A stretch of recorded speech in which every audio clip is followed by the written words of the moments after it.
Hi everyone, कैसे हैं आप सब। आशा करता हूँ आप सब बढ़िया होंगे, खुश होंगे। आज की वीडियो में हम बात करने वाले हैं जीरो पॉवर्टी अभियान 2024 के बारे में। जीरो पॉवर्टी अभियान 2024 के माध्यम से सरकार उन गरीब परिवारों को सहायता प्रदान कर रही है जो आर्थिक रूप से अत्यंत गरीब हैं। यदि आप किसी ग्राम पंचायत या कस्बे में डाटा एंट्री ऑपरेटर, समूह सखी, बीसी सखी के पद पर तैनात हैं तो ये वीडियो स्पेशली आपके लिए। जीरो पॉवर्टी अभियान 2024 का सर्वेक्षण सिंपली मोपअप एप्लीकेशन के माध्यम से किया जा रहा है। यदि आपने अभी तक मोपअप एप्लीकेशन डाउनलोड नहीं किया है तो सिंपली प्ले स्टोर में जाकर सर्च बार में सर्च करना है मोपअप और कुछ इस तरह का एप्लीकेशन इंस्टॉल कर लेना है। इंस्टॉल करने के पश्चात सिंपली ओपन वाले ऑप्शन पर टैप करना है। टैप करने के पश्चात हमारे सामने कुछ इस तरह का डैशबोर्ड ओपन होगा जिसमें लिखा हुआ है अधिक जानकारी के लिए आप अपने खंड विकास अधिकारी वीडियो से संपर्क कर सकते हैं। आपके यहाँ जो भी वीडियो होंगे उनका नंबर शो हो जाएगा। आपको अधिक कोई जानकारी चाहिए तो उनसे बात कर सकते हैं। उसके बाद प्रोफाइल वाले ऑप्शन पर टैप करना है। टैप करने के पश्चात हमें अपना प्रोफाइल फ़ोटो, आधार कार्ड का फ्रंट और बैक साइड फ़ोटो अपलोड कर देना है। अपलोड करने के पश्चात हमें बैक आना है। बैक आने के बाद दूसरा ऑप्शन शो हो रहा है शासनादेश व दिशा निर्देश पढ़ें। इसमें शासन के इस जीरो पॉवर्टी अभियान को लेकर क्या दिशा निर्देश हैं, क्या उनका लक्ष्य है इस जीरो पॉवर्टी अभियान के माध्यम से, सिंपली इसमें बताया गया है। इस पर हमें टैप करना है। टैप करने के पश्चात हमारे सामने शासन के जो भी दिशा निर्देश हैं वो इन पेजेस के माध्यम से आपको बताए गए हैं। हमें इन सभी पेजेस को ध्यानपूर्वक पढ़ना है। पढ़ने के पश्चात हमें याद रखना है कि जब भी हम सर्वेक्षण करें, शासनादेश के दिशा निर्देश उनके संज्ञान में रखते हुए ही सर्वेक्षण करना है। और हमें याद रखना है कि सर्वेक्षण करते समय घर का मुखिया अवश्य होना चाहिए। उसकी संज्ञान में ही गरीब परिवारों का सर्वेक्षण करना है। हमें एक गांव से 10 से 25 परिवार ऐसे देखने हैं जो अत्यंत गरीब हैं और उनको आर्थिक सहायता, सरकार द्वारा आर्थिक सहायता प्रदान करने में हेल्प करनी है। सिंपली हम शासनादेश को स्क्रॉल डाउन करते जाएंगे और शासन के जो भी दिशा निर्देश हैं उन्हें हम सावधानी पूर्वक पढ़ते जाएंगे। पढ़ने के पश्चात शासनादेश को हमें सावधानी पूर्वक पढ़ लेना है। पढ़ने के पश्चात हमें बैक आना है। बैक आने के बाद हमारे सामने थर्ड ऑप्शन शो हो रहा है शासनादेश के महत्वपूर्ण भाग की स्नैपशॉट याद रखें। सिंपली इस पर टैप करना है। टैप करने के पश्चात पहला पेज कुछ इस तरह से ओपन होगा जिसमें एरो पर लिखा हुआ है आगे। सिंपली इस पर टैप करना है। टैप करने के बाद पहला पेज कुछ इस तरह से ओपन होगा जिसमें लिखा हुआ है प्रत्येक ग्राम पंचायत के निर्धनतम 10 से 25 परिवारों के विषय में सूचना एकत्रित की जाएगी। जैसा कि मैंने आपको बताया, एक गांव से या कस्बे से 10 से 25 परिवार ऐसे देखने हैं जो अत्यंत गरीब हैं, आर्थिक रूप से गरीब हैं, जिनका कृषि आजीविका के अतिरिक्त कोई अन्य आय स्रोत नहीं है।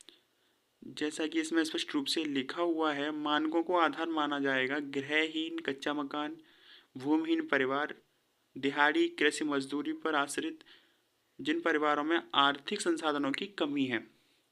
कुछ ऐसे परिवार हमें 10 से 25 देखने हैं। उसके पश्चात तीसरा पेजेस कुछ इस तरह से ओपन होगा। अगर परिवार के पास स्वयं का स्मार्टफोन है तो वे स्वयं भी अपना सूचना भर सकेंगे।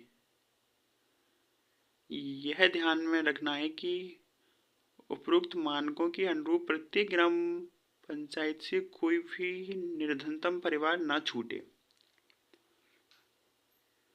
शासनादेश के स्नैपशॉट में जो भी हमें बताया जा रखा है हम उन्हें उसे भी सावधानी पूर्वक पढ़ लेंगे। पढ़ने के पश्चात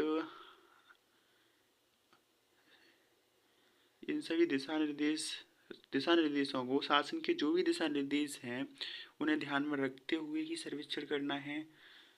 अन्यथा की स्थिति में उन्होंने अपने हेडलाइंस में स्पष्ट रूप से बोल रखा है कि यदि कोई गड़बड़ी पकड़ी जाती है तो ग्राम पंचायत के समस्त पदाधिकारी ही जिम्मेदार होंगे।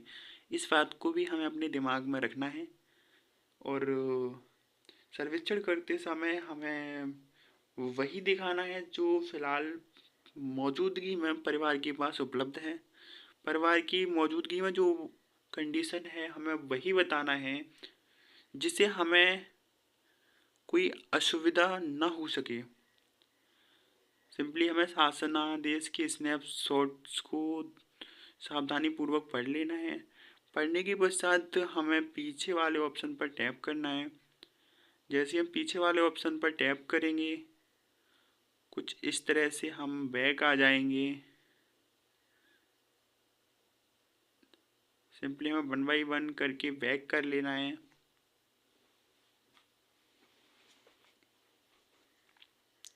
बैक करने के बाद कुछ इस तरह से होम स्क्रीन पर आ जाएंगे। उसके बाद फंक्शनल गाइडलाइन वाले ऑप्शन पर टैप करना है। फंक्शनल गाइडलाइन जो भी दे रखा है हमें उसे भी सावधानी पूर्वक ध्यान से पढ़ना है। पार्ट 1 में लिखा हुआ है सर्वप्रथम मुख्य सचिव उत्तर प्रदेश शासन द्वारा जारी शासनादेश ध्यान से पढ़ें। आप द्वारा संबंधित निम्नतम परिवारों के चिन्हीकरण में शासनादेश के प्रावधानों के अनुपालन में कोई भी शिथिलता नहीं होनी चाहिए। शासन के संज्ञान में आप द्वारा किया गया कोई चूक संशोधित एनिमेटर पर सीधी त्वरित और सक्रम का एक कार्रवाई का कारण होगा। उन्होंने स्पष्ट रूप से फंक्शनल गाइडलाइन में लिख रखा है। पार्ट 2 को हमें ध्यानपूर्वक पढ़ लेना है। निर्धनतम परिवारों का चिन्हीकरण उनके घरों में जाकर स्थलीय स्तर पर करना है। मोपअप मोबाइल ऐप पर आपके द्वारा सूचना भरते समय मोबाइल ऐप पर समय समय पर जियो लोकेशन अपलोड करने की अपेक्षा करेगा। ऐसा न करने पर मोबाइल ऐप आगे कार्य करना बंद कर देगा। जब भी हम सर्वेक्षण करने जाएंगे हमारा फ़ोन समय समय पर जियो लोकेशन एक्सेस करता रहेगा। हमें याद रखना है कि गरीब परिवार के घर जाकर ही हमें सर्वेक्षण करना है क्योंकि उनके परिवार के फ़ोटो भी अपलोड होने हैं।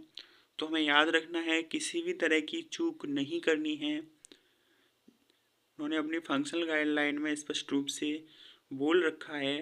पार्ट 3 में लिख रखा है निर्धनतम परिवारों के चिन्हीकरण करते समय प्रथम 2 सेक्शन बुनियादी सूचना तथा गरीबी का आकलन की एंट्री बिना किसी अंतराल में किया जाना अपेक्षित है। ये दोनों सेक्शन अगर बिना किसी समय अंतराल के किए जाएं तो एक परिवार के लिए सिर्फ 5 मिनट लगते हैं। फंक्शनल गाइडलाइन जो भी उन्होंने दे रखी है उन्हें हम सावधानी पूर्वक पढ़ेंगे। सावधानी पूर्वक पढ़ने के पश्चात ही हमें आगे बढ़ना है।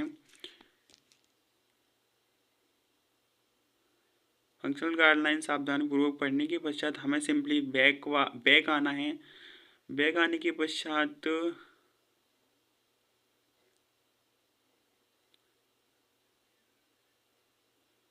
हमें बैक आ जाना है। इस तरह से अपना होम स्क्रीन पर आ जाना है। उसके बाद जीरो पॉवर्टी सर्वेक्षण सिंपली इस पर टैप करना है। जैसे ही हम इस पर टैप करेंगे जो भी गरीब परिवार है उसका सर्वेक्षण फॉर्म ओपन हो जाएगा। अगर आपको वीडियो पसंद आई हो वीडियो को लाइक कर दें, चैनल को सब्सक्राइब कर दें। धन्यवाद।